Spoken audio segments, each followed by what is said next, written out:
This is Math 0530 Statistical Principles, Day 2 Mini Lecture, Part B. Using the order of operations. In order for all numeric expressions to be equivalent to only one single value, mathematicians had to develop rules for everyone to follow when simplifying numeric expressions. The accepted rules are these. Number 1. Perform all operations within parentheses, brackets, or other grouping symbols such as fraction bars or square roots, starting with the innermost set. Number 2. Evaluate all expressions involving exponents. Number 3. Multiply or divide in order from left to right. And number 4. Add or subtract in order from left to right. So you want to have your calculator handy, and we'll work through these examples together. We'll use the acronym PEMDAS because it is sometimes used to help us remember the steps. You might have heard this before. Please excuse my dear Aunt Sally, where the first letter of each one of those words reminds us of the order of operations. The P being parentheses or grouping symbols, E for exponents, M and D for multiplication and division. They have the same weight, so we just work them left to right. And A and S for addition and subtraction. Again, they have the same order, it's just left to right. Okay, so calculator's ready. Example 1. In example 1, we see some parentheses. So we want to do, according to step 1, perform all operations within parentheses first. So this expression I'm seeing here under example 1 is also equal to, inside the first set of parentheses, I'll do that subtraction because I'm supposed to do what's in the parentheses first. 16 minus 4 is 12. I'll come back to that exponent, times 2 divided by, and another set of parentheses, 4 plus 2 is 6. So I've done everything inside the parentheses now. The next thing is E for exponents, and I do have an exponent. 12 squared, so 12 to the second power on your calculator, 144 times 2 divided by, and I can just take those parentheses off of the 6 because everything inside the parentheses is done. Now all I have left are multiplication and division, left to right. That's what it said, to do that left to right. So the next thing I'll do is 144 times 2. That's 288. And finally, 288 divided by 6, and that is 48. Now look at example 2. It looks very similar. We're going to take 16 minus 4 in parentheses times 2, and this time the division is actually represented by the fraction bar. You see, we're dividing by. That's a fraction is a quotient. Quotient means division. And then in the denominator, we have another group. Notice up at the top it said a fraction bar can be considered to be grouping symbols, right? So that's a separate group. So this is very similar. Let's see what we get as we work through this problem. So again, within parentheses, we have 12.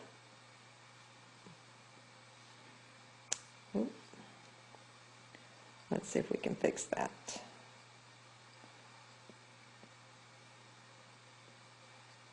Okay. All right, we have 12 squared times 2. So we've done what's in those grouping symbols, the parentheses, but remember fraction bar are grouping symbols also. So our denominator group, let's go ahead and do that. 4 plus 2 is 6.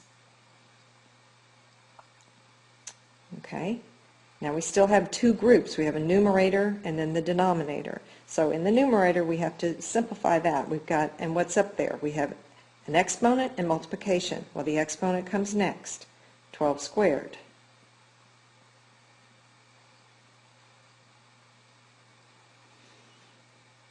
Okay, Now we have to complete the numerator, simplify that. 144 times 2 is 288. And finally, 288 divided by 6, 48. So we did get the same answer here. Look at number 3.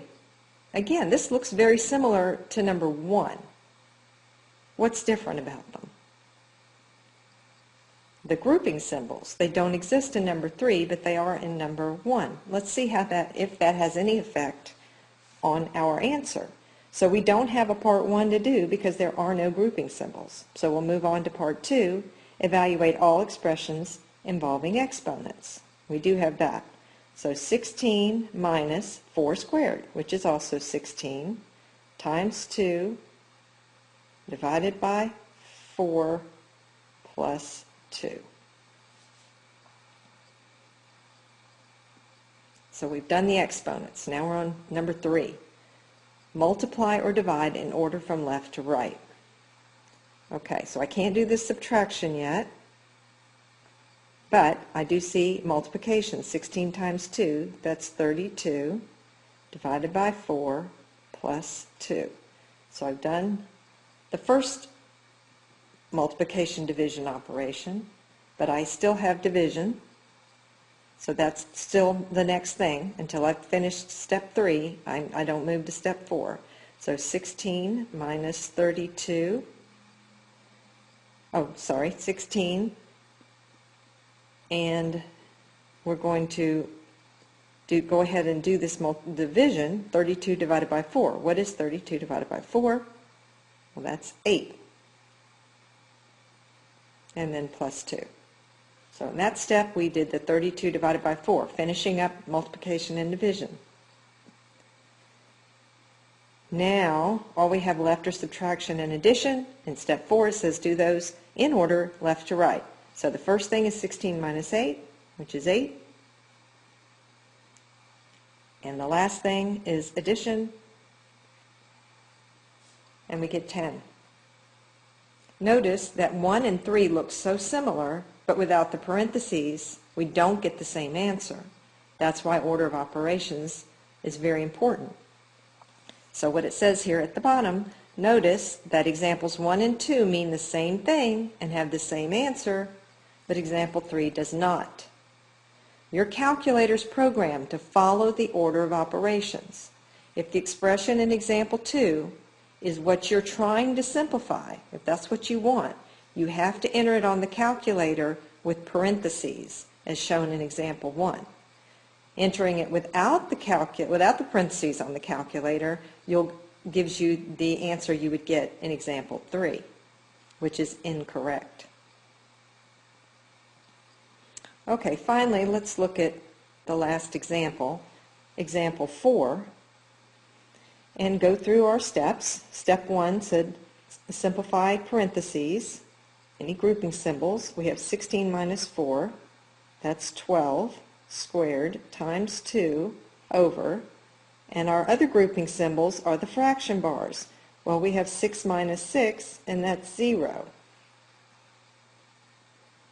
So we can continue and use our exponents of part 2 times 2 over 0. I bet you know where this is going. And finally, we have 288 over 0, but what did we say that meant? This is undefined, right? That's why entering the expression in example 4 on our calculator would give us an error message, because we would be trying to divide by 0.